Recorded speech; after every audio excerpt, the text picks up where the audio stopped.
Subscribe now and press the bell icon. Never miss an update from Tips. दोस्तों, welcome to God Bless Centre. God Bless Centre में आप सबका स्वागत है। आज हम रीजनिंग के क्वेश्चन लेके आए हैं जो सभी कंपटीशन एग्जाम के लिए बहुत महत्वपूर्ण है। तो मेरे साथ बने रहे वीडियो के लास्ट तक। चलो दोस्तों, वीडियो शुरू करते हैं। ये है आज का हमारा पहला क्वेश्चन।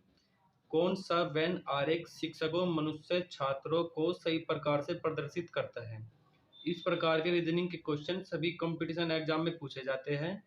ये क्वेश्चन बहुत ही इंपॉर्टेंट क्वेश्चन है। एक बार आप इस क्वेश्चन को खुद से जरूर लगाइए और खुद से लगा के अपना आंसर मुझे कमेंट बॉक्स में जरूर बताइए। तो इस तरह का इसमें से कौन सा वेन आरेख है जो शिक्षकों मनुष्य और छात्रों को प्रदर्शित करता है? हमें पता रहना चाहिए इसमें तीन चीज शो की गई है, शिक्षक, मनुष्य और छात्र। सबसे पहले इसमें मनुष्य हम देखेंगे क्योंकि मनुष्य इसमें बड़ी यूनिट हो गया है। तो ये हो गया मनुष्य का वेन डायग्राम। मनुष्य के अंदर ही शिक्षक आता है और मनुष्य के अंदर ही छात्र आता है, क्योंकि जो मनुष्य होता है वो भी शिक्षक होता है और जो छात्र होता है वो भी मनुष्य होता है। यानी इसका Venn diagram option number B इसका करेक्ट आंसर है। तो जिन लोगों का ऑप्शन नंबर बी आया है उनका करेक्ट आंसर है। ठीक है, अब बढ़ते हैं अपने अगले क्वेश्चन की ओर। तो ये हमारा क्वेश्चन नंबर 2 है। कौन सी आकृति पृथ्वी, जल व अग्नि को दर्शाती है? इसमें क्या कह रहा है, कौन सी आकृति पृथ्वी, जल व अग्नि को दर्शाती है? तो जब भी हमें तीन चीजें दी जाती है तो उसमें हमें सबसे पहले सबसे बड़ी यूनिट देखते हैं कि क्या है। सबसे बड़ी क्या है, अग्नि है, पृथ्वी है या जल है? तो सबसे बड़ी यूनिट इसमें क्या होगी, सबसे बड़ी यूनिट होगी इसमें पृथ्वी। ये हमारी क्या होगी, पृथ्वी। अब पृथ्वी के अंदर ही क्या होता है, पृथ्वी के अंदर ही है जल और पृथ्वी के अंदर ही है क्या, अग्नि। ठीक है, क्योंकि अग्नि अलग है और क्या है, जल अलग है। ये दोनों एक अलग अलग चीजें हैं। तो क्या है, पृथ्वी के अंदर क्या है, जल भी है और अग्नि भी है, यानी ऑप्शन नंबर सी इसका करेक्ट आंसर है। जिन लोगों ने ऑप्शन नंबर सी इसका करेक्ट आंसर किया है उन्हीं का करेक्ट आंसर है। ठीक है, अब बढ़ते हैं अपने तीसरे क्वेश्चन की ओर। क्वेश्चन नंबर 3 है।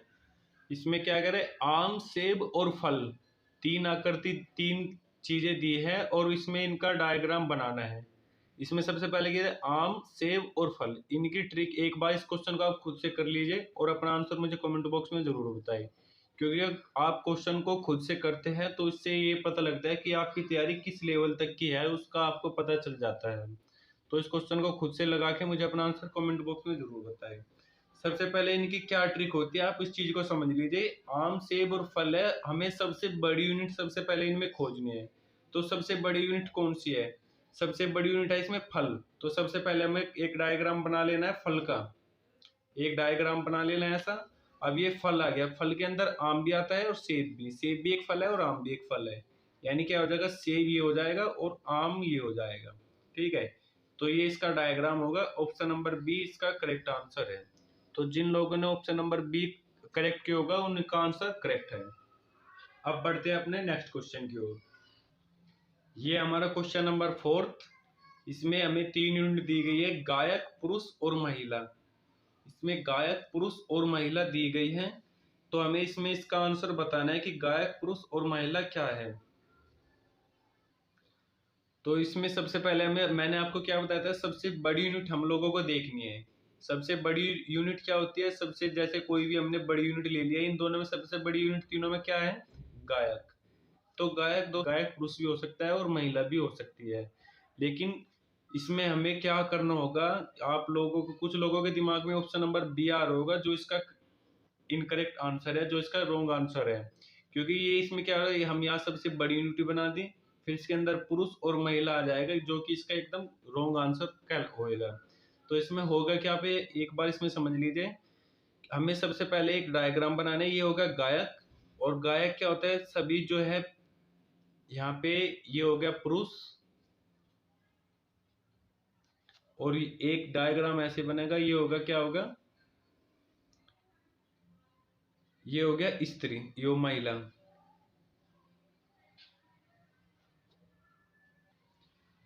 तो इसमें ये एक गायक होगा, क्योंकि कुछ कुछ गायक स्त्री होती है और कुछ गायक क्या होते हैं, पुरुष होते हैं। तो इसका इस तरह का वेन डायग्राम बनेगा, जो कि ऑप्शन नंबर बी इसका करेक्ट आंसर है। तो जिन लोगों ने ऑप्शन नंबर बी इसका लगाया होगा उनका करेक्ट आंसर है, और जिन्होंने इसका आंसर डी बताया उनका रॉन्ग आंसर है। तो इस चीज को आप अच्छी तरह एक बार समझ लीजिए। ठीक है, अब बढ़ते हैं अपने नेक्स्ट क्वेश्चन की ओर। ये हमारा क्वेश्चन नंबर 5 है। इसमें हमें दिए गए तीन, इसमें वे दिए गए तीन नाम दिए गए, कबूतर, पक्षी और कुत्ता। कबूतर, पक्षी और कुत्ते के बीच हमें वेन डायग्राम बताना है। तो इसमें सबसे पहले कि हमें इसमें से सबसे पहले क्या यूनिट लेनी है, सबसे बड़ी यूनिट। सबसे बड़ी यूनिट क्या है, पक्षी। इसमें सबसे बड़ी यूनिट क्या है, हमारा पक्षी आया है इसमें सबसे बड़ी यूनिट। ये बड़ी यूनिट बन गई है पक्षी। तो इसमें क्या करें, कबूतर और कुत्ता। तो कुत्ता तो कोई पक्षी नहीं होता, तो इस ये क्या होता है, कबूतर एक पक्षी है जो इसके पक्षियों के अंदर आता है। और कुत्ता जो है, कुत्ता एक जानवर है जो कि ना पक्षी है और ना इसका एक अलग डायग्राम बनेगा इसका यहाँ पे। यानी ऑप्शन नंबर बी इसका करेक्ट आंसर हो जाएगा। उम्मीद है ये क्वेश्चन और ये ट्रिक आपको ये दोनों ही समझ में आया होगा। बढ़ते अपने अगले क्वेश्चन की ओर। ये हमारा क्वेश्चन नंबर 6 है। ये एक नई क्वेश्चन स्टेप होकर शुरू हो गया है। इसमें छिपी आकृति हम लोगों को देख के इसमें बतानी है कि कौन सी इसमें आकृति छिपी हुई आकृति है। तो हमें सबसे पहले इस आकृति को एक बार देख लेना है, ये आकृति कैसी बनी हुई है। इस आकृति को इन जो ऑप्शन है इनमें से हमें छांटना होता है। तो ये जो आकृति बनी हुई है, क्या इस सबसे पहले हम इसे ऑप्शन ए में सर्च करेंगे। अगर ऑप्शन ए में सर्च करके हमें मिल जाते हैं तो इसका आंसर ऑप्शन ए हो जाएगा। अगर ए में नहीं मिलते हैं तो बी में ट्राई करेंगे या फिर सी में ट्राई करेंगे। ठीक है, तो अब देखते हैं क्या ऑप्शन ए में ये आकृति बन पा रही है। इसमें सबसे पहले ऐसे बना है वर्टिकल फॉर्म में, फिर ये तिरछा जा रहा है यहाँ पे, फिर यहाँ पे वर्टिकल फॉर्म में बना हुआ है। तो यहाँ पे इस तरह का अगर इसमें यहाँ पे ऐसा बनता है,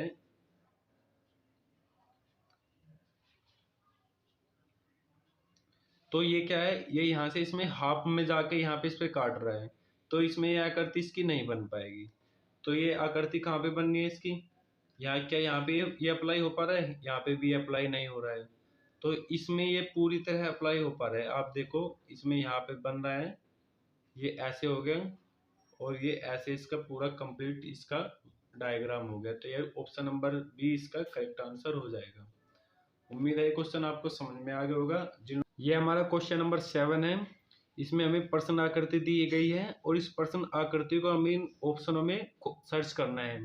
ठीक है, तो एक बार इस प्रश्न आकृति को आप अच्छी तरह से देख ले, फिर इस प्रश्न आकृति को इन चार ऑप्शन में इसको सर्च करना है, यानी इन चार ऑप्शन में इसको खोजना है कि किस में प्रश्न आकृति दी गई है। तो सबसे पहले आप इसको एक बार अच्छी तरह देख ले कैसे बनाया गया है। ये यहाँ पे एक त्रिभुज बना हुआ है, फिर इस त्रिभुज में एक यहाँ पे एक रेखा खींच दी गई है। तो सबसे पहले हमें जो इस फॉर्म में यहाँ पे, यानी इस फॉर्म में जहाँ पे भी जो भी लाइन खींची गई है वही ऑप्शन हमें देखना है। क्या इसमें ये लाइन इस तरह खींची गई है, नहीं, तो यानी ये ऑप्शन हमारा गलत हो जाएगा। फिर उसके बाद सेकंड में ट्राई करते हैं, क्या इसमें इस तरह की लाइन खींची गई है, नहीं, तो यानी ऑप्शन नंबर बी भी हमारा गलत हो जाएगा। अब बचा है ऑप्शन नंबर सी और ऑप्शन नंबर डी। क्या ऑप्शन नंबर सी में लाइन खींची गई है, हाँ इसमें लाइन खींची गई है। उसके बाद क्या करना है, हमें सेकंड ट्राई करना है। उसके बाद हमने इसका सेकंड ट्राई कर लिया है। तो यहाँ पे देखो अब ये हमारा पूरी इसमें क्या है, हमारा पूरा डायग्राम ऑप्शन नंबर सी में बन रहा है, यानी ऑप्शन नंबर सी इसका करेक्ट आंसर हो जाएगा। ठीक है, जब हमें तीसरे पे हमें हमारा आंसर मिल रहा है तो फोर्थ में ट्राई करने की कोई ज़रूरत नहीं है। ठीक है, इस तरह से हमें इन क्वेश्चनों को करना है। ऑप्शन नंबर सी इसका करेक्ट आंसर हो जाएगा। अब बढ़ते हैं अपने अगले क्वेश्चन की ओर, ताकि इसके अलग अलग कॉन्सेप्ट भी आप लोगों की समझ में आ जाए। ये हमारा क्वेश्चन नंबर 8 है। इसमें हमें एक ये डायग्राम बनाया है और इस डायग्राम को हमें इन चारों ऑप्शन में सर्च करना है। ठीक है, तो सबसे पहले हमें एक चीज़ का ध्यान रखना है कि इस डायग्राम का जो भी एक पॉइंट है वो पॉइंट लेकर चलना है, जिससे हमें इसको सर्च करने में आसानी रहे। इस डायग्राम का ये एक मेन पॉइंट है, इस मेन पॉइंट को हम चारों ऑप्शन में सर्च करेंगे, जिससे हमें इनमें इसे सर्च करने में आसानी रहे। तो क्या ऑप्शन नंबर ए में इस तरह का डायग्राम बना हुआ है, नहीं, क्योंकि ऑप्शन नंबर ए में कैसे बना है, यहाँ पे 90 डिग्री का कोण बना है। तो यानी ऑप्शन नंबर ए इसका क्या हो जाएगा, रॉन्ग आंसर हो जाएगा। अब चलते हैं ऑप्शन नंबर बी में, इसमें ट्राई करते हैं। यहाँ ऑप्शन नंबर बी में यहाँ पे पॉइंट तो दिया गया है ये, लेकिन इस साइड में नहीं दिया गया है। जिस साइड में, जिस कॉर्नर में ये हमें हमारा यहाँ पे पॉइंट दिया गया है, ये इस डायरेक्शन में नहीं है, तो ऑप्शन नंबर बी भी इसका हमारा रॉन्ग आंसर हो जाएगा। अब बढ़ते हैं अपने ऑप्शन नंबर सी की ओर। क्या ऑप्शन नंबर सी में ये डायग्राम दिया गया है? ऑप्शन नंबर सी में तो ये डायग्राम, ये पॉइंट और ये डायग्राम नहीं दिया गया है। ऑप्शन नंबर सी तो इसका ऑलरेडी ही रॉन्ग हो जाएगा। जब तीन ऑप्शन जो है इसके रॉन्ग हो गए हैं, तो ऑप्शन नंबर डी जो बचा है, यानी वही हमारा करेक्ट आंसर हो जाएगा। लेकिन एक बार हम उसमें इसको ट्राई भी कर लेते हैं। देखो, हमें सबसे पहले पॉइंट खोजना है। ये पॉइंट इसमें ये बना हुआ है, ये पॉइंट, ठीक है। उसके बाद जब ये पॉइंट हमें मिल गया, फिर इसकी डायरेक्शन देखते हैं। डायरेक्शन भी इसकी हमारी सेम है, और ये हमारा पूरा क्या है, complete diagram option number B में हमें शो हो रहा है। तो ऑप्शन नंबर डी इसका करेक्ट आंसर हो जाएगा। जिन लोगों ने ऑप्शन नंबर डी इसमें चूज किया होगा, तो उनका करेक्ट आंसर है। अब बढ़ते हैं अपने नेक्स्ट क्वेश्चन की ओर। तो ये हमारा क्वेश्चन नंबर 9 है। ये क्वेश्चन नंबर 9 में हमें इसमें ये हमारा डायग्राम दिया गया है। इस डायग्राम को हमें इन चारों ऑप्शन में सर्च करना है। तो मैंने आपको क्या बता रखा है, सबसे पहले में कोई एक पॉइंट हमें इसमें चूज करना होता है, जिसको हमें सभी ऑप्शनों में सर्च करना होता है। तो इसमें से आप कोई भी एक पॉइंट चूज कर सकते हो। तो इसमें मैं एक पॉइंट चूज करूंगा। मैं इसका ये वाला पॉइंट जो है सर्च करूंगा। ये वाला पॉइंट मैंने इसका निकाल लिया है। अब इस पॉइंट को सभी ऑप्शन से इसमें सर्च करते रहेंगे। तो सबसे पहले हम ऑप्शन नंबर ए में इसका ट्राई करते हैं, क्या ऑप्शन नंबर ए में ये वाला पॉइंट है या नहीं है हमारा। तो देखो, सबसे पहले ऑप्शन नंबर ए में हमें ये पॉइंट मिल गया है हमारा एल, जो एल शेप में है, ए पॉइंट मिल गया है। जब ये पॉइंट मिल गया, तो सेकंड वाला पॉइंट फिर हमें ट्राई करना है। सेकंड वाला क्या है, ये ऐसे है, और सेकंड वाला पॉइंट भी हमें ऑप्शन नंबर ए में ही मिल गया है। यानी ऑप्शन नंबर ए इस क्वेश्चन का करेक्ट आंसर हो जाएगा। हमें इस तरह के क्वेश्चन को करने के लिए बस आप लोगों को एक चीज़ का ध्यान लेना है। जो भी डायग्राम दिया गया है, उस डायग्राम का एक पॉइंट उठा लेना है, और उस पॉइंट को सभी ऑप्शनों में सर्च करना है। यानी जिन ऑप्शन में वो पॉइंट मिलता है हमें, जैसे हमें यहाँ पे एल शेप मिल गया है, तो फिर उसका अगले वाला पॉइंट वहाँ पे सर्च करना है। जैसे ही अगला पॉइंट हम यहाँ पे सर्च करते हैं, तो अगर हमारा डायग्राम मैच होता है, तो वही हमारा इसका करेक्ट आंसर हो जाएगा। इससे हमें क्वेश्चन को करने में आसानी होती है, और 15 से 16 सेकंड में इस तरह के क्वेश्चन को हम आसानी से कर सकते हैं। अब बढ़ते हैं अपने नेक्स्ट क्वेश्चन की ओर। ये हमारा क्वेश्चन नंबर 10 और लास्ट क्वेश्चन है। सबसे पहले हमें इसका डायग्राम देखना है। इस डायग्राम को हमें इन चारों ऑप्शन में सर्च करना है। तो एक बार इस डायग्राम का कोई एक मेन पॉइंट ले लीजिए, जिससे हमें इसको सर्च करने के इसमें आसानी हो जाए। एक बार इस क्वेश्चन को आप खुद से जरूर ट्राई कीजिए, क्योंकि ये क्वेश्चन बहुत ही इम्पोर्टेंट क्वेश्चन है। काफ़ी बार यूपीएससी, एसएससी और रेलवे में भी ये क्वेश्चन आया हुआ है। एक बार इस क्वेश्चन को ट्राई कीजिए और अपना आंसर मुझे कमेंट बॉक्स में ज़रूर बताएं। अब इस क्वेश्चन को सोल्व करते हैं। तो मैंने आपको क्या बता रखा है, सभी क्वेश्चनों को इस तरह के क्वेश्चनों को करने से पहले हमें उसका एक मेन पॉइंट ले लेना है, जिससे हमें उन सभी चारों ऑप्शन में उसको सर्च करना है। तो मैं इसका यहाँ पे एक पॉइंट लूँगा। मैं इसका ये वाला पॉइंट यहाँ पे ले लेता हूँ। ये यहाँ पे एक इसका पॉइंट बना हुआ है, ये पॉइंट सबसे पहले लेना है। ये ऑप्शन नंबर ए में इसको हम ट्राई करते हैं। क्या ऑप्शन नंबर ए में ये पॉइंट है? ऑप्शन नंबर ए में ये मुझे पॉइंट यहाँ पे दिखाई दे रहा है। तो अब क्या करते हैं, इसका सेकंड पॉइंट यहाँ पे ट्राई करते हैं। यहाँ पे क्या हो रहा है, यहाँ से इसको बस ऐसे रोल करके यहाँ पे मूव हो रहा है यहाँ पे। तो क्या है, यहाँ से भी हो रहा है, ये देखो यहाँ से इसमें थोड़ी मिस्टेक, ये इस क्वेश्चन में यहाँ से डायरेक्ट मूव नहीं हो रहा है, थोड़ा यहाँ से इसमें सबसे पहले एक यहाँ पे मोड आया हुआ है यहाँ पे। तो जब ये यहाँ पे मोड आया, यानी ये हमारा डायग्राम नहीं है, ये ऑप्शन नंबर ए हमारा रॉन्ग आंसर हो जाएगा। अब बढ़ते हैं अपने ऑप्शन नंबर बी में। क्या ऑप्शन नंबर बी में इस तरह का पॉइंट दिया है? ऑप्शन नंबर बी में तो ये पॉइंट ही नहीं दिया है, यानी ऑप्शन नंबर बी भी इसका रॉन्ग आंसर हो जाएगा।